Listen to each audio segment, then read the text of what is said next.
La désobéissance civile constitue un défi aux droits et aux règles de notre démocratie représentative.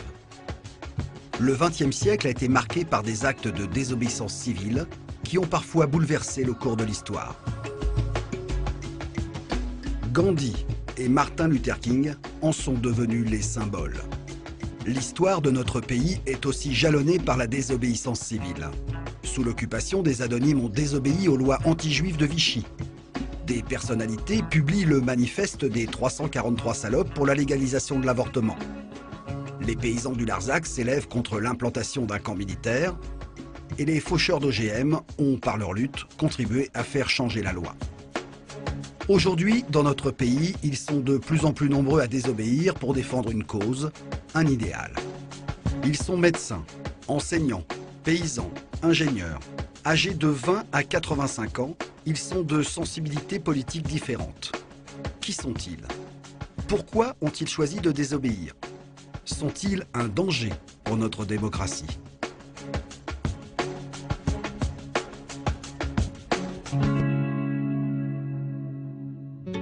Bien que soutenu par une majorité d'élus, le projet d'aéroport de Notre-Dame-des-Landes est devenu le symbole de la désobéissance civile dans notre pays. Depuis 4 ans, plus de 300 jeunes venus de toute la France et de l'étranger se sont installés sur la ZAD, la zone d'aménagement différé qu'ils ont rebaptisée zone à défendre. Depuis les expulsions d'octobre et novembre 2012, les jeunes zadistes ont monté des barricades qu'ils surveillent jour et nuit. C'est en haut de cette tour de guet que des jeunes se relaient pour prévenir toute intervention policière. Je sors de l'armée de terre, j'ai fait 5 ans d'armée. Déjà, je suis allé par obligation, non pas par ma propre conviction, parce que voilà, je savais pas trop quoi faire de ma vie à ce moment-là. C'était assez perturbant parce que voilà, il y avait le début de la crise, tout ça qui faisait qu'il y avait un manque d'emploi. J'avais arrêté les cours parce que ce que je faisais me plaisait pas du tout. Puis c'était ça, soit je partais à la rue, quoi. Je suis là parce que c'est comme vous pouvez voir sur la plupart des affiches non à l'aéroport, c'est moi je mets plus en place en fait le nom, quoi, le nom à ce système, quoi, qui fait que c'est bon, c'est une fois de trop et il y a un gros foutage de gueule. Pourtant, on est dans un régime démocratique, il y a plein de manières de faire entendre sa voix. Quel régime démocratique? Oui, tu peux toujours parler, mais ils t'entendent pas. Je veux dire, la démocratie, c'est cause toujours, et la dictature, c'est ferme ta gueule. Et ce qu'il faut savoir pour la démocratie aussi, elle n'est pas appliquée pour tout le monde. En fait, moi je dis que la démocratie est faite pour ceux qui la font. Ça veut dire que c'est eux qui votent les lois, ouais. Donc ils font les lois pour eux, pour pouvoir faire leur business, pour pouvoir faire leurs affaires de corruption. Pour leurs avantages à eux. Pour leurs avantages personnels. Mais nous, on est quoi dedans? On n'existe pas. Vous pensez que votre résistance, elle pourra gagner essentiellement parce qu'elle sera pacifique? Bien sûr, parce que de toute façon, dès qu'on va au contact, on perd direct. Au contact, on n'a aucune chance. Donc il n'y a que le pacifisme, c'est-à-dire on se défend. Moi je parle de défense. Nous, ce qu'on veut, c'est que ça soit le peuple qui soit notre arme. C'est quoi la finalité de votre lutte? La finalité de notre lutte, c'est un changement radical du système. C'est voilà, on veut plus de ce système. C'est moi, je veux plus en tout cas. Moi, c'est non, quoi. Moi aussi, c'est pas. Je veux plus être un mouton. On manque à l'heure actuelle d'hommes d'État qui ne pensent qu'à l'intérêt général. Ils pensent souvent à leur propre intérêt pour le pouvoir. C'est une évidence que si les hommes publics, les hommes politiques, qui ne sont pas forcément des hommes d'État, faisaient mieux leur boulot, la démocratie serait moins imparfaite. Et si la démocratie était moins imparfaite, peut-être n'y aurait-il pas besoin de désobéir. On peut considérer que les lois n'étant faites que par des minorités, ou par des lobbies, ou par des groupes d'intérêt, et que le Parlement ne contrôle pas très bien, que le monde politique il est de mèche, qu'il y a une connivence incroyable, que... Oui, ça je comprends bien, j'entends bien ce discours-là. Mais on voit bien que la revendication ne peut pas porter globalement sur ce système-là. Si on veut changer ce système, il faut soit monter un parti, soit de faire la révolution, soit de faire des émeutes. Je ne sais pas, c'est très à l'écart de ce que la désobéissance civile peut se donner comme objectif. L'autorité incontestablement fait défaut. Avec évidemment une situation sociale tellement dramatique qu'on peut comprendre que des gens aillent à l'encontre de ce peu d'autorité qui se manifeste encore. Composé d'une dizaine de personnes âgées de 20 à 40 ans, le groupe des Sans Noms s'est rencontré sur la ZAD en octobre dernier. Normaliens, ingénieurs agronomes, cuisiniers, ils ont décidé de tout quitter et d'occuper illégalement la concession de la société Vinci, le constructeur de l'aéroport. Pour eux, cette expérience est avant tout un laboratoire social, agricole et politique. Pour ces jeunes zadistes, Notre-Dame-des-Landes est devenue le symbole de leur combat altermondialiste et anticapitaliste. Michel est l'un d'entre eux. Il a quitté la Corse en novembre dernier. J'étais prof de gestion forestière, mais ce n'était pas subversif. Pour moi, ma place n'était pas là. Ça fait combien de temps que tu es là? Ça fait 4 mois maintenant. Ah ouais. Mais Et je suis un nouveau zadiste. Il y a des zadistes qui sont là depuis 3 ans et plus, quoi. Qu'est-ce qui t'a décidé à rester ici? Ce qui m'a décidé à rester, c'est d'abord que il y a beaucoup une stratégie, la lutte s'inscrit dans le long terme. Il y a beaucoup de choses à faire. Il y a un suivi. C'est la volonté de cette continuité. La deuxième chose, c'est que j'ai trouvé des copains formidables. Et la troisième chose, c'est le profond sentiment de liberté qu'on a ici. La liberté due au fait qu'on reprend en main des enjeux politiques nous-mêmes, on se réapproprie la politique. Il y a que on fait les choses comme on l'entend, selon le modèle de société qu'on a choisi nous. Dans tous ces mouvements de contestation, le plus symbolique est celui du Larzac, aujourd'hui celui de Notre-Dame-des-Landes, il y a toujours des gens qui se greffent là-dessus, des radicaux et qui cherchent toujours un terrain de lutte. La démocratie, ça va pas, il faut la changer. D'accord, je dis pas ça d'ailleurs. Je dis qu'il faut une amélioration, une réflexion dans la démocratie. Je dis pas qu'il fallait la changer. Je dis qu'elle est un peu à bout de souffle. Mais que le désobéissant civil nous propose un autre système. Non, mais on sait que le système qu'on a, ça foire. Maintenant, on ne sait pas le résultat pour avoir un autre mode de fonctionnement. Oui, parce qu'on l'a pas fait à l'échelle mondiale. Il faut tester, quoi. De toute façon, il faut tester. Mais là, aujourd'hui, on est encrouté, quoi. On n'évolue plus, quoi. Enfin, on est resté sclérosé à pour moi, un système de développement uniquement par l'économie et autres, à une recherche du bien-être qui passe que par du matériel. Mais c'est ça aussi qui leur fait peur, tu vois, c'est qu'ici on consomme pas ou peu, quoi. Donc c'est un peu la pire arme, quoi. La pire des armes, c'est d'arrêter la consommation, quoi, tu vois. Mais je pense que ça leur fait même pas peur. Moi je suis pas sûr qu'un sénateur veuille beaucoup de changements, par exemple. Moi je suis pas sûr qu'ils veulent notre bien. Je pense qu'un sénateur, au contraire, il veut que ça. Je suis pas sûr qu'ils font les choses pour notre bien, pour aller dans notre sens. Si la démocratie, c'est la démocratie représentative avec les élections, je ne crois pas du tout que ce soit un véritable système véritablement démocratique. Pourquoi? Eh bien, il suffit de voir que les élus ne sont jamais représentants du peuple. Ils sortent tous des mêmes grandes écoles, ils ont tous les mêmes intérêts, les mêmes enjeux, ils proposent tous la même politique, à savoir la croissance, tout ça. C'est pas juste sur l'aéroport qu'on se bat, quoi. C'est tout un mode de fonctionnement qu'il y a à revoir, je pense. Enfin, qu'on essaye de revoir, en tout cas. On peut essayer de détailler un peu, c'est contre la croissance, la logique de développement, de progrès, le culte du progrès. Je pense qu'en ayant une logique de désobéissance, qui soit réfléchi stratégiquement, on a un pouvoir politique qui dépasse très très largement le seul pouvoir du vote, quoi. Mais alors très largement. Moi je dirais que c'est pour. Contre. Ouais, c'est ça, c'est pas contre des choses, c'est plutôt pour le développement de l'emploi par l'agriculture. Ah non, pas du tout. Moi je suis contre l'emploi. Ah bah oui. Non mais on est contre le salariat. Je suis pour que des gens puissent s'occuper et puissent trouver un intérêt à faire quelque chose chaque jour. S'épanouir, quoi. S'épanouir, voilà. Mais je pense pas que le travail et l'emploi salarié soient épanouissants. Non mais. Il faut s'épanouir d'une manière. Effectivement, mais. En tout cas, moi, je me sens pas salarié ou employé à faire le travail que je fais ici. Non, puisque personne n'est salarié de la lutte, tu vois, ou quoi que ce soit. C'est pour moi-même que je me fais plaisir et pour me prouver à moi-même que je suis capable de faire de l'agriculture. On est pile sur le tracé du barreau routier, le barreau routier qui doit relier les deux axes de celui de Rennes et celui de Vannes. Et qui passe juste sous l'aéroport et qui sert à la desserte de l'aéroport. Ouais. Est prévu de passer pile dans ce pré-là, en fait. Donc en fait, on cultive là où ils veulent bétonner, quoi. On a envie de montrer en s'installant qu'on peut essayer d'aller vers un autre modèle agricole avec des toutes petites exploitations qui produisent avec des formes d'habitat différents autour.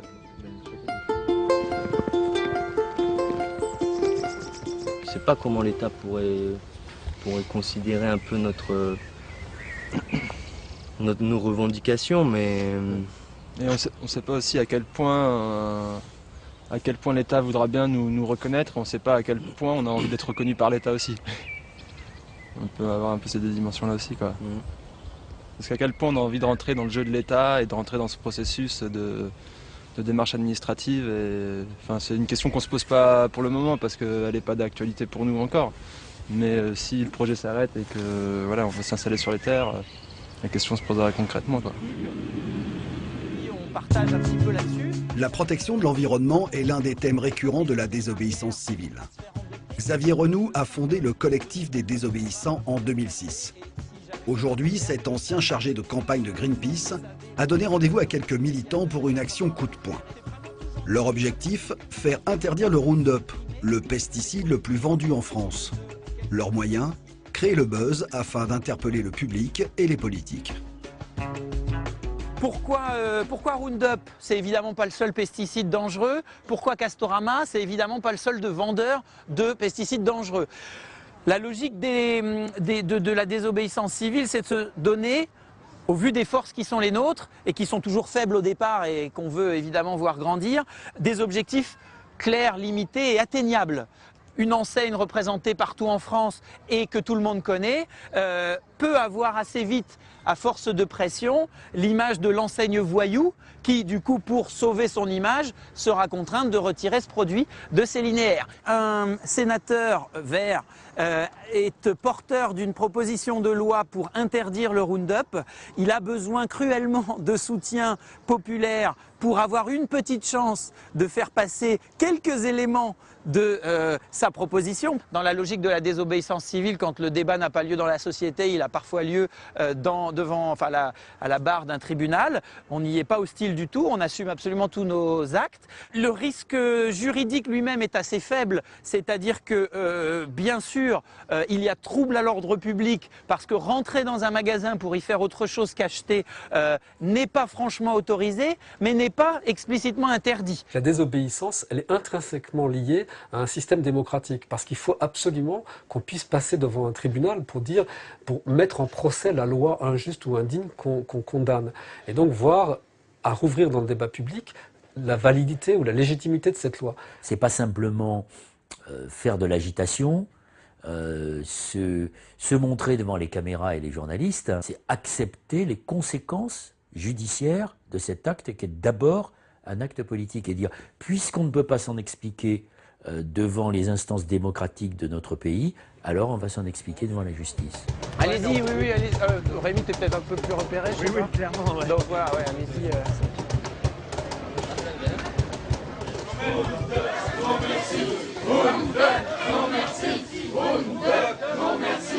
Roundup, non merci. Roundup, non. Non merci.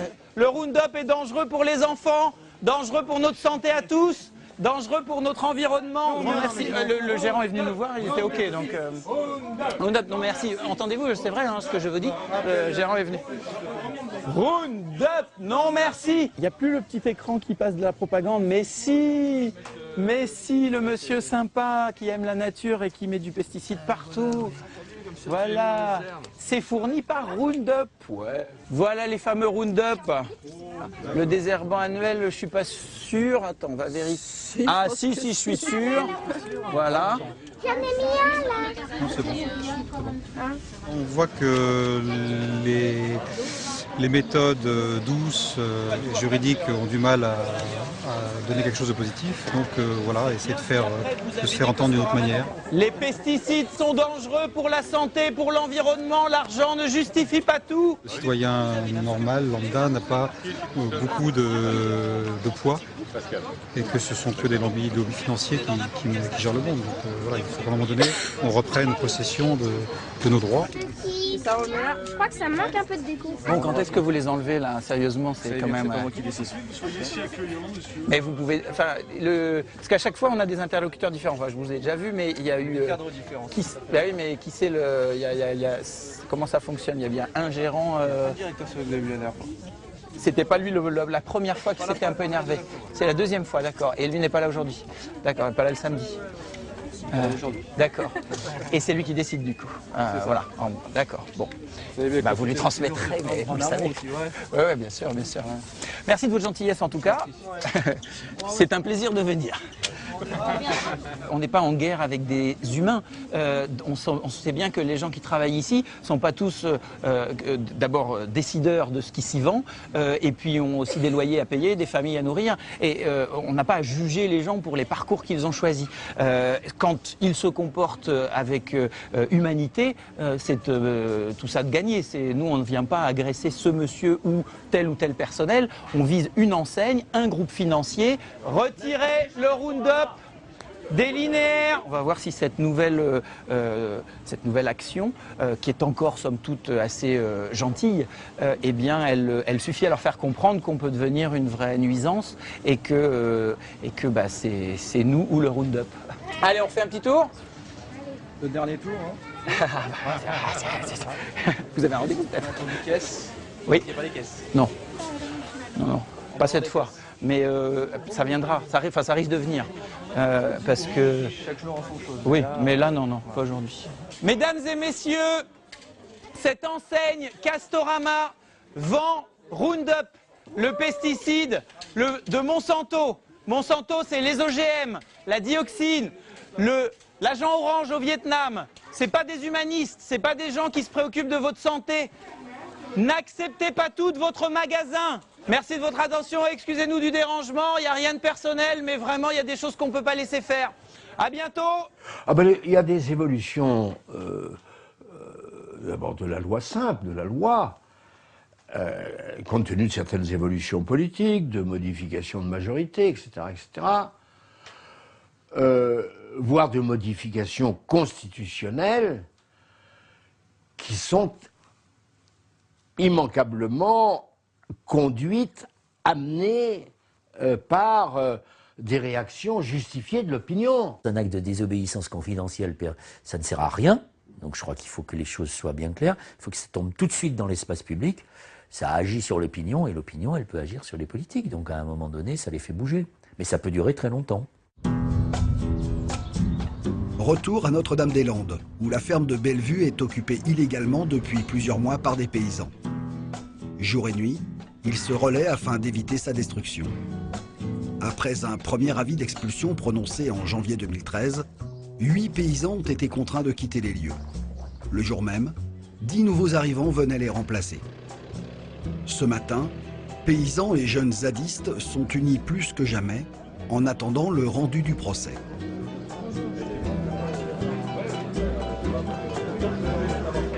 Donc on a eu le rendu. On a appris ça ce matin, donc pas de grosse surprise, on est expulsable. C'est exactement le même rendu que le premier rendu du 28 février concernant les premiers habitants, c'est-à-dire expulsable immédiatement avec 50 € d'astreinte par habitant.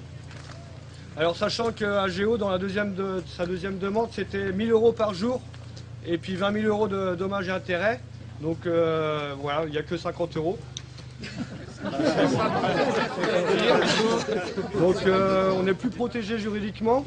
Maintenant, ça dépend d'une décision politique de savoir s'ils veulent venir intervenir ou pas, quoi. On a ramené tous nos matériels de nos fermes qui craignent rien pour bien protéger cette ferme, en mettre tout alentour. Et aussi, on a amené à la châtaigne aussi, parce que la châtaigne pour nous est aussi important que Bellevue. Déjà être présent comme aujourd'hui, c'est chouette, que tout le monde est conscient que ce jeu est important, qu'on veut rien d'irréversible. Qu'en ce moment, quand même, on sent que les choses peuvent évoluer dans le bon sens. Donc il faut tenir que cette ferme ne doit pas être détruite et c'est tous ensemble qu'on y arrivera, quoi. L'occupation de la ferme de Bellevue, sa protection, c'est vraiment l'affaire de tout le monde, des comités de soutien et des paysans de tout le Grand Ouest, et même de toute la France. Bravo. Si cette décision de justice ne surprend personne, elle est l'occasion pour les paysans et les zadistes de se retrouver pour discuter et échanger sur l'avenir de leur lutte. J'ai observé, pour être présent ici depuis plusieurs mois sur la ZAD, que bien qu'il y ait des actions un peu virulentes, qu'on défende activement les barricades avec des jets de projectiles quand la gendarmerie veut nous expulser et détruire nos habitations, et bien malgré ça, les gens ne se désolidarisent pas du tout du mouvement. Quels gens Contrairement à toi, je pense qu'il est nécessaire de convaincre une grande partie de la population de l'intérêt d'arrêter ce projet. Je ne pense pas qu'on est quand même dans un pays, moi je crois, on est quand même malgré tout dans un pays démocratique. Et qu'on doit tenir compte de ça. On ne peut pas imposer comme ça notre point de vue à quelques-uns, à une petite minorité, et c'est ce qu'on risque de faire ou d'apparaître. C'est nécessaire aussi parfois qu'il y ait des gens qui assument, même si je ne le fais pas forcément, mais qui assument de participer à des actions de sabotage à visage caché, de défendre des barricades contre les charges de gendarmerie. Mais ça dépend comment. Oui. Ah oui. Mais les gendarmes, on ne les tient pas à l'écart avec des fleurs. Hein. Là où la bataille va se gagner, c'est dans l'opinion publique. Je pense qu'ils peuvent effectivement faire cesser, arrêter ce projet quand ils comprendront qu'une grande partie de l'opinion publique est opposée à ce projet. Et ça se gagnera si on ne leur montre pas des images de violence, parce que c'est les images qui seront retenues. Et c'est ce que tout le monde retiendra de toute cette lutte qui pourtant accumule les actions non violentes sans arrêt, depuis le départ, depuis des années. On travaille là-dessus. Je ne crois pas que la violence soit quelque chose qui se justifie au travers de la désobéissance civile. On a tous une forme de violence en nous, mais le propre de la démocratie, c'est justement de la civiliser. Et donc si vous n'êtes pas capable d'avoir une organisation et une régulation, ben vous tombez dans la violence et dans le populisme. Donc la désobéissance, elle doit être aussi d'une certaine manière régulée et canalisée. Julien Durand s'oppose à l'aéroport depuis 1970. Avec Vincent de la Bouglisse, ils sont les porte-parole d'associations paysannes. Contrairement à la plupart des zadistes, ils ne souhaitent pas remettre en cause le système, mais interpeller les politiques. Je ne pense pas remettre en cause le fait que notre société sera en crise de démocratie. On est sur... ils demandent aux politiques d'avoir les couilles d'affronter le lobby industriel. La démocratie est à bafouille. La jurisprudence dans ce pays, elle n'avance que sous la poussée citoyenne. Moi je dis qu'on est dans des actions qui sont légitimes, peut-être hors la loi pour certains, mais pour nous c'est comme ça que la société civile et que la prise de conscience citoyenne avance. Il faut des actions comme celle-ci, autrement ça n'avance pas. Malgré cette décision de justice, le combat continue. Plus déterminés que jamais, les paysans partent pour une nouvelle action, afin d'empêcher la gendarmerie de les déloger de la ferme de Bellevue. On enlève des tracteurs pour récupérer les tracteurs pour qu'ils soient mobiles de nouveau, et on va barrer la route pour plus qu'il y ait accès aux rosiers par rapport aux forces de police, tout simplement, quoi. On se protège. Voilà. Et hop, hop, hop, hop. Pourquoi avoir choisi ce mode d'action? Il y a d'autres moyens de recours pour faire entendre sa voix dans ce pays, normalement. Oui, mais les moyens d'action juridiques ont tous été employés. On donne notre avis, mais l'avis n'est pas respecté. Les municipalités sont contre, les propriétaires sont contre, les agriculteurs sont contre, les gens de la population sont contre, et l'aéroport se fait quand même par décision économique. On ne peut pas parler de hors-la-loi. Voilà. Nous ne sommes pas dans les clous par rapport à la loi d'État, mais nous sommes complètement par rapport à une loi de citoyen, nous sommes complètement dedans. Voilà, tout simplement. Faut que non, non, repars là-bas. Faut que tu viennes vraiment là, comme ça. Là. Faut que tu viennes là, comme ça. Là. À Bellevue, l'expulsion est prononcée. Nous allons résister jusqu'au bout. On n'a pas le choix que de résister jusqu'au bout. Yes. Celui-là, il n'est pas prêt de bouger. C'est pas moi qui l'enlèverai. Hein. La désobéissance civile, c'est d'abord dire, voyez, sur tel sujet qui nous semble important pour l'avenir de nos enfants, l'avenir de la planète, pour la vitalité démocratique, on ne veut pas débattre, on ne veut pas le regarder, on pratique la politique de l'autruche, eh bien nous allons vous ouvrir les yeux. En dernier recours, lorsqu'il n'y a ni parti politique, ni syndicat, ni association, ni personne qui considère que la cause que vous défendez est une cause défendable, eh bien il y a des gens qui décident d'arrêter, de dire non, ça ne passera pas par moi. Alors aujourd'hui, la désobéissance civile, on la met un peu à toutes les sauces, dans la mesure où on va peu à peu, par les raisons d'une transparence qui rendront d'ailleurs la démocratie impossible, où chacun, surtout les Gaulois que nous sommes, s'exprime en fonction de ses propres conceptions et de son intérêt particulier. Or, défendre son intérêt particulier face à l'intérêt général me paraît difficilement soutenable au travers de la désobéissance civile. Le fondement de la désobéissance, c'est la recherche de l'intérêt général. Et quand cet intérêt général est bafoué au profit d'intérêts particuliers ou de lobbies ou de décisions d'experts qui ne passent pas par le circuit démocratique, il faut désobéir. C'est une nécessité démocratique. Autre lieu, autre désobéissant. Pour les anti-IVG, le combat dure depuis plus de 30 ans. Envers et contre tous, ils veulent toujours interdire l'avortement. Pourquoi vous êtes là aujourd'hui, madame? Pour prier en manifestation contre les avortements qui sont pratiqués donc à l'hôpital Tenon, qui ne devrait plus être appelé hôpital, puisque dans un hôpital on défend la vie, et que c'est devenu le plus grand avortoir de France, c'est-à-dire avec des crimes en série. Nous avons droit ici, enfin au total en France, à 220 000 avortements par an, ce qui constitue un génocide depuis 50 ans. Le doc tout petit en 1986. Il a mené des actions coup de poing dans les centres d'avortement durant les années 80 et 90. Cet ancien docteur et chercheur en embryologie a été condamné à de multiples reprises et incarcéré 1 mois. Pour lui, c'est le combat de toute une vie. Pourquoi vous avez décidé de vous mettre hors la loi? Parce que la loi est aboliée. Tout simplement. La loi permet le meurtre et la loi permet le mariage homosexuel maintenant. Enfin, elle permet toutes les choses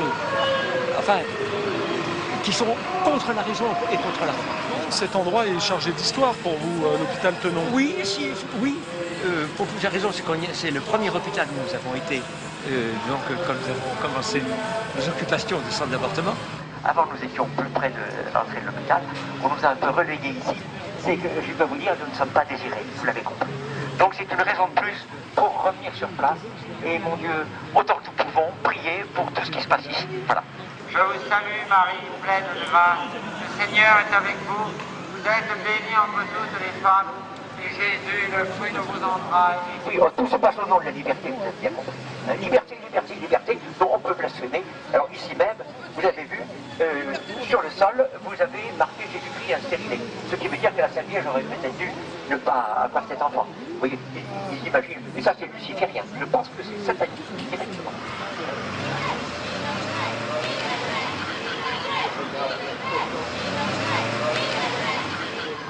Sans la prière, personne ne peut être sauvé. Nous vous prions, Seigneur, nous vous demandons pour tous les petits-enfants la grâce. Le cas de l'avortement, c'est un cas de conviction. Dans ce cas-là, on passe au domaine de la conviction. Si je n'ai pas réussi à faire changer la loi, donc je me dis, mon combat n'arrivera pas à faire changer la loi, mais par contre, je ne pense pas que c'est bien qu'une femme avorte. Donc, ce que je vais faire, c'est que je vais aller directement vers les femmes. Parce que ici on tue, et ça devrait vous choquer encore. Ici on tue à tout le bras. Et c'est permis, et c'est remboursé. Alors, la République est abominable. Depuis 40 ans, donc moi, pour ce droit. Ah bon, donc vous êtes pas l'avortement. Oui, mais un droit abominable. Un droit abominable. Ah non, une femme... Je laisse le droit de manifester, moi. Madame, eh bien oui, eh bien... Je suis démocrate. Ah oui, démocrate. La démocratie, elle est belle. Avec tous ces morts, des millions de morts. Ça vous dit rien. La démocratie est belle.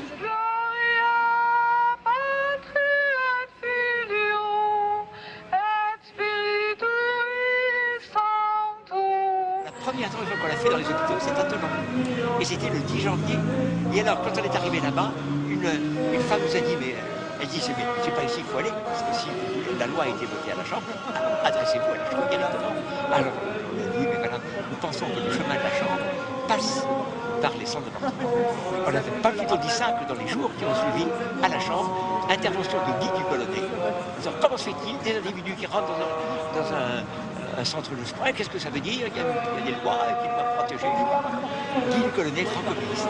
Je dirais, on avait été prophète dans le centre. Le chemin du Parlement passait par les centres d'avortement.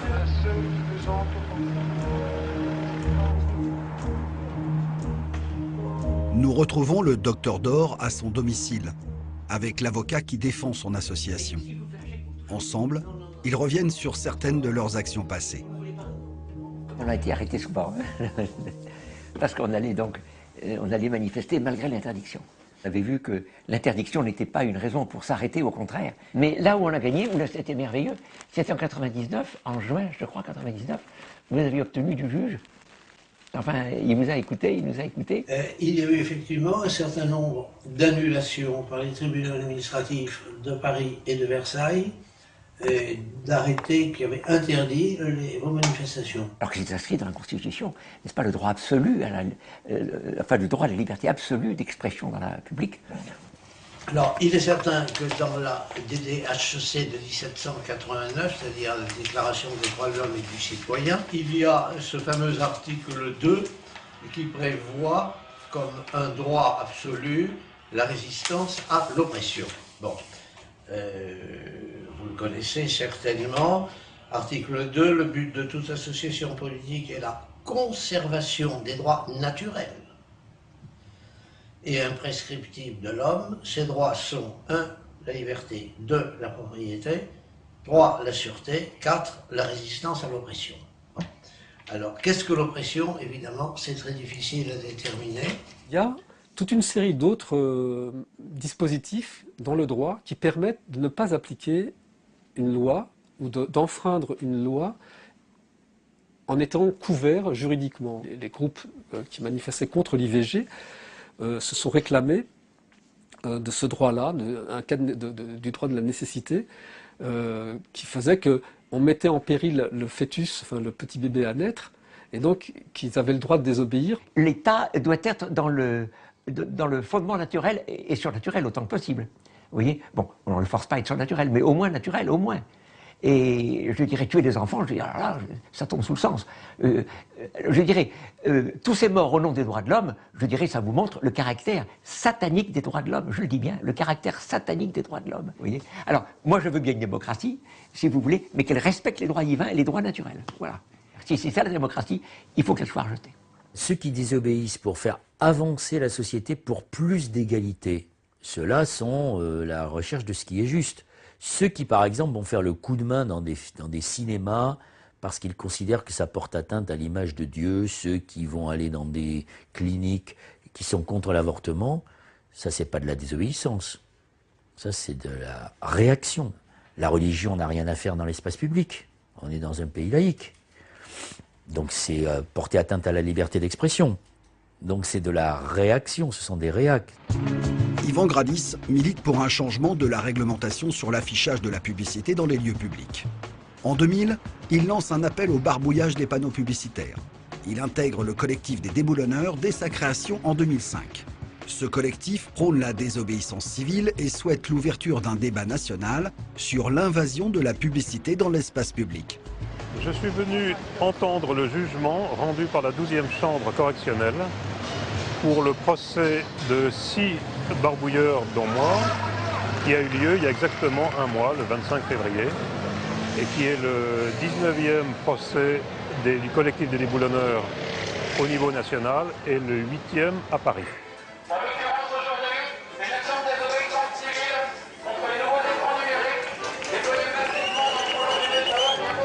J.C. Decaux, le philanthrope bien connu, le défenseur du paysage, est partie civile dans ce procès et nous a demandé 895 € de frais de nettoyage des 3 panneaux que nous avons barbouillés.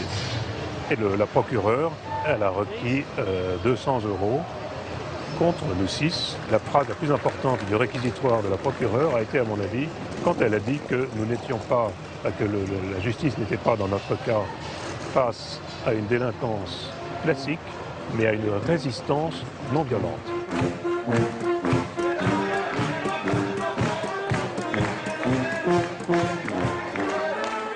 Comme c'est leur objectif de se mettre en infraction, ils ne sont pas vraiment, enfin on peut les qualifier de délinquants, mais c'est vraiment des délinquants volontaires. On ne voit jamais quelqu'un qui vole et qui dit voilà j'ai volé, arrêtez-moi, c'est absurde.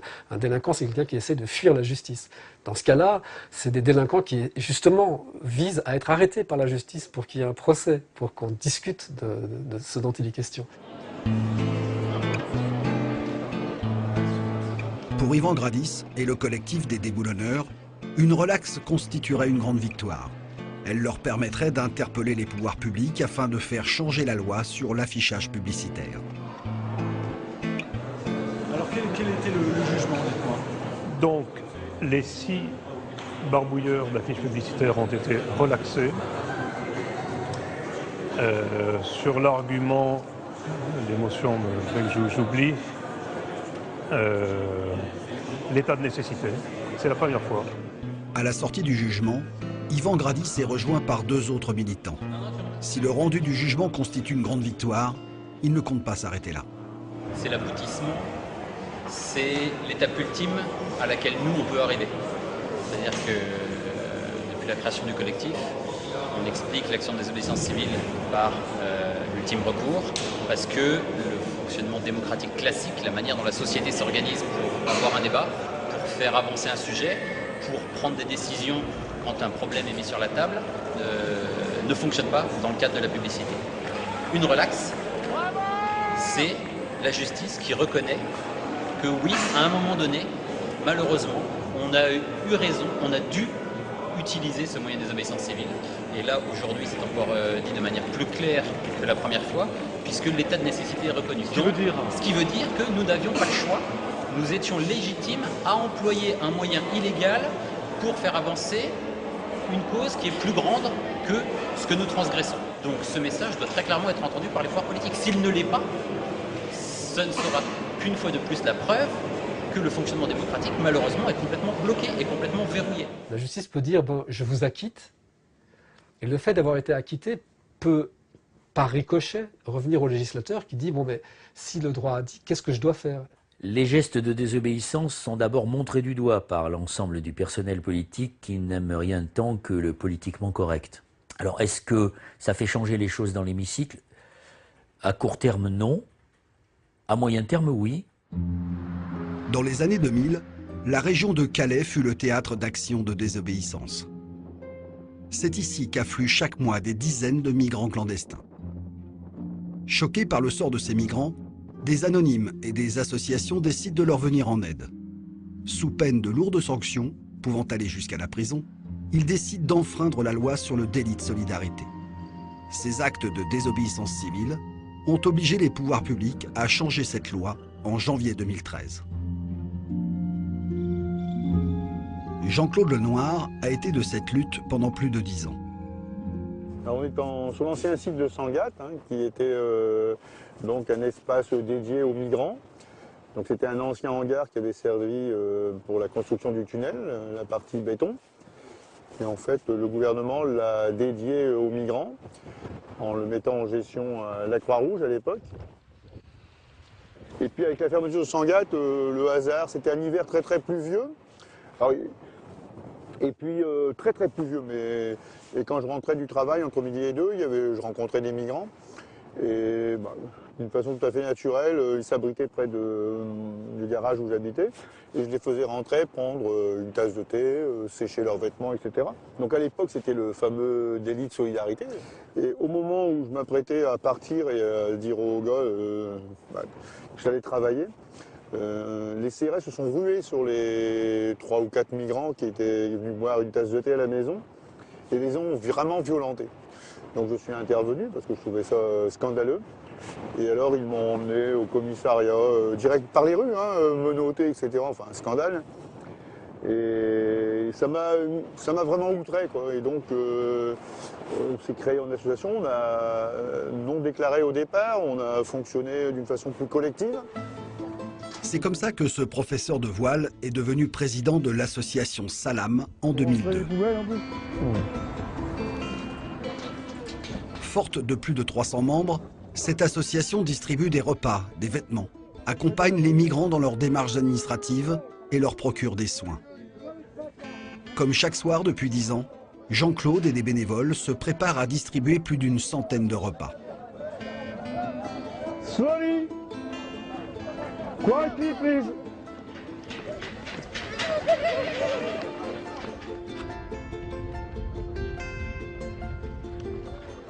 Don't worry, this is happen every day. This is my life. It's okay. I'm here because I try go to UK, so every day trying, but no chance. I was being sent back to Iraq 2 times. So being Iraq, it's my country. The government doesn't care because I'm homeless in my country. Some people said if you go back to your country, your life is better than here. But no, that's not true. My best wish, I go back to UK.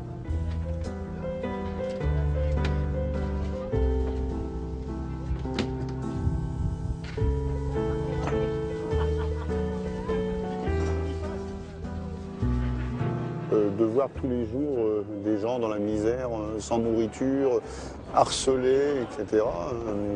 C'est invivable, quoi. C'est invivable au quotidien. On ne peut pas rester sans réaction, quoi. Ça se fait d'une façon très naturelle.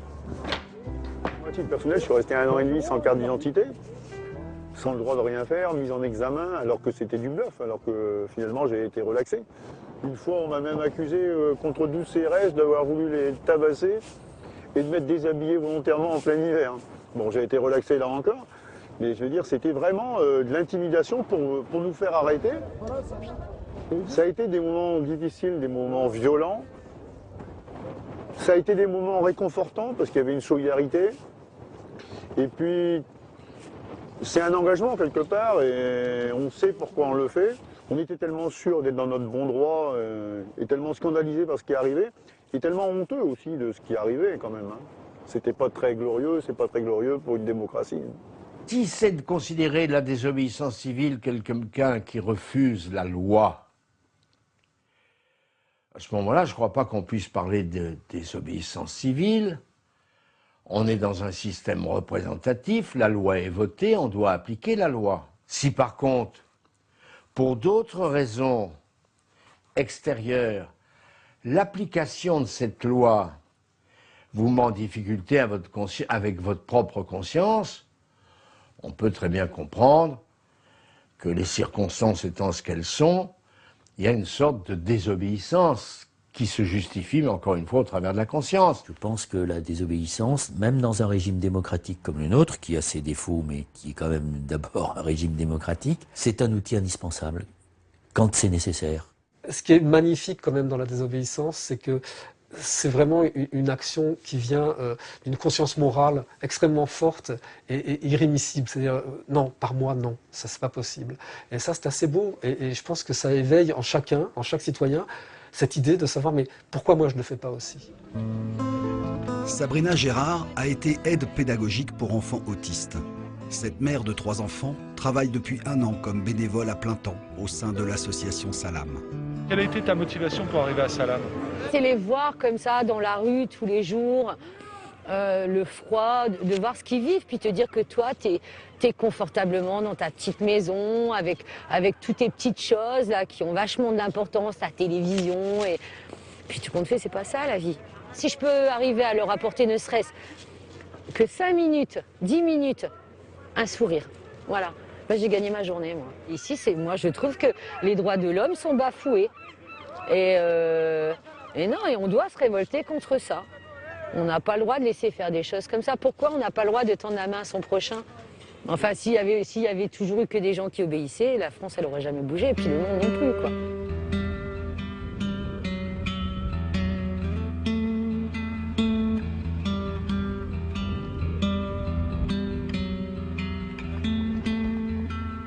Alors là, tu vas dans un squat égyptien. Ils doivent être une trentaine maintenant, ils étaient 60. Il y a une partie à Paris, parce qu'ils vont souvent à Paris pour travailler, parce qu'il faut se faire de l'argent. Et il faut savoir qu'à Paris, il y a énormément de travail au noir, surtout dans le bâtiment, de grosses entreprises en plus. Et ils reviennent pour essayer de passer, juste pour essayer de passer. Le passage est payant de 600 à 2000 €. J'ai une image, moi, qui me reste marquée. J'étais sur la rue Molien et il y avait les cars de CRS et il y avait des gars qui couraient partout. Et j'ai dû freiner pour pas en écraser un. Donc j'ai arrêté la voiture et le CRS a attrapé le gars et il me l'a claqué sur le capot. Et je suis sortie de la voiture en disant que c'était inadmissible. J'ai hurlé contre le CRS en disant que c'était inadmissible il m'a dit, mais toi, connasse, rentre dans ta voiture, occupe-toi de tes affaires. Et le gars, il me l'a tabassé sur mon capot de voiture. Et je me suis dit, mais je suis là et je regarde, quoi. Et je peux rien faire.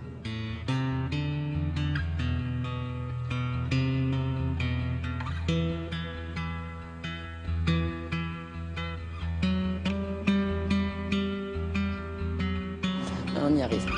On va tout de même, la police est là, regarde.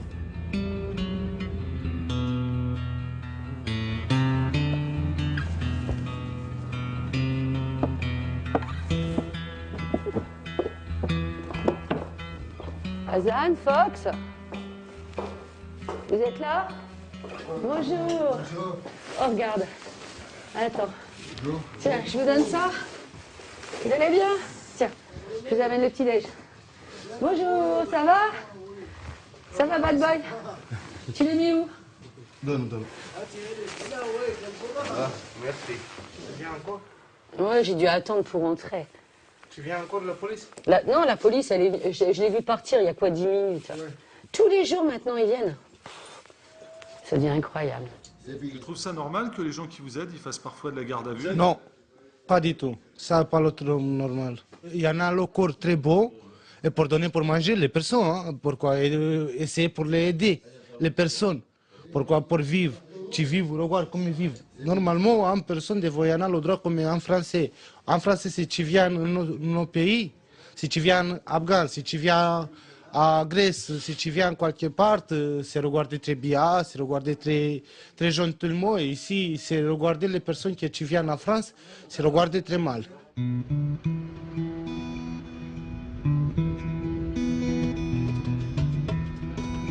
Situé à 45 minutes de Calais, le camp de migrants de Norenfonte a été inauguré en juillet 2012. Construit par l'association Terre d'Errance, il remplace le camp qui avait été détruit par arrêté préfectoral 6 mois plus tôt. Good morning. Pourquoi vous avez décidé de désobéir à cette loi de délit de solidarité? Parce que je trouve que c'est inadmissible de laisser des gens dehors dans des conditions. On voit aujourd'hui, ça va, ils sont à peu près à l'abri. Et moi, je suis catholique pratiquant. Et ici, parmi les réfugiés, il y en a un certain nombre qui pratiquent. Et un jour, j'ai été les conduire au culte à Linaire. Moi, j'étais d'un côté, il y avait la police de l'autre. Et puis, ils m'arrêtent. Ils m'ont interrogé fait un rapport pendant 3 quarts d'heure. Et j'ai dit à la fin du procès verbal, vous avez rien d'autre à me dire? Non. Eh bien, moi, je vais vous dire une chose, que vous pouvez faire tout ce que vous voulez, mais je continuerai de faire ce que j'ai envie de faire vis-à-vis des réfugiés. Vous pensez que c'est un acte citoyen, ce que vous faites? J'en ai rien à foutre de citoyen ou pas citoyen. C'est un acte humain. Un acte humain, absolument.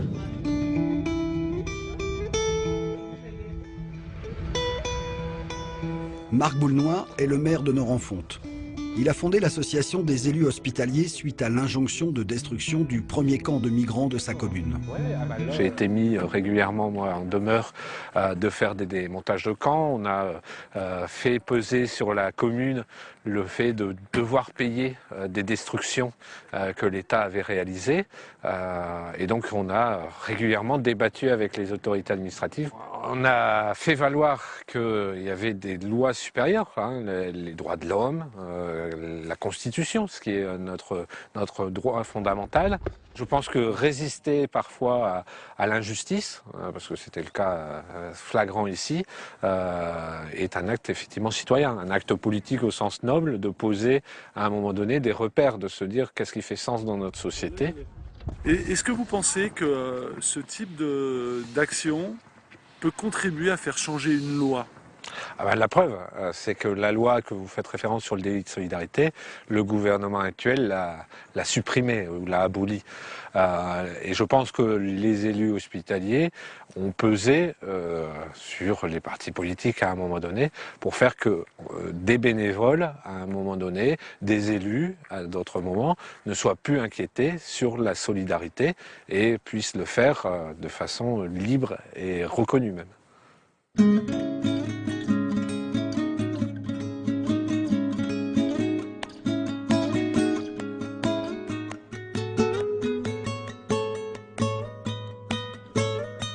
quand on regarde les actions de désobéissance civile, si dans leur principe elles semblent menacer la démocratie, dans leur pratique elles semblent plutôt mettre en œuvre des principes démocratiques. La désobéissance, il ne faut pas s'en servir comme de jouet.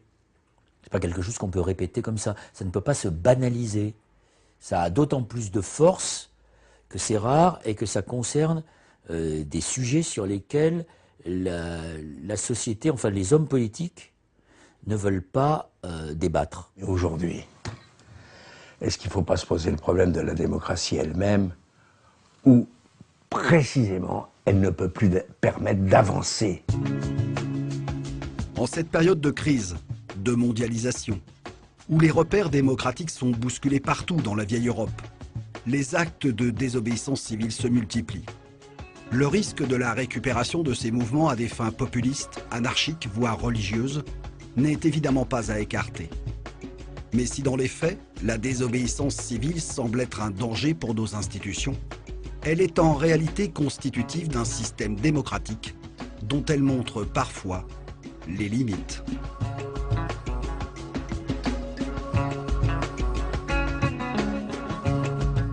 Voilà, c'était les nouveaux désobéissants après le film Place au débat avec nos invités dans quelques secondes.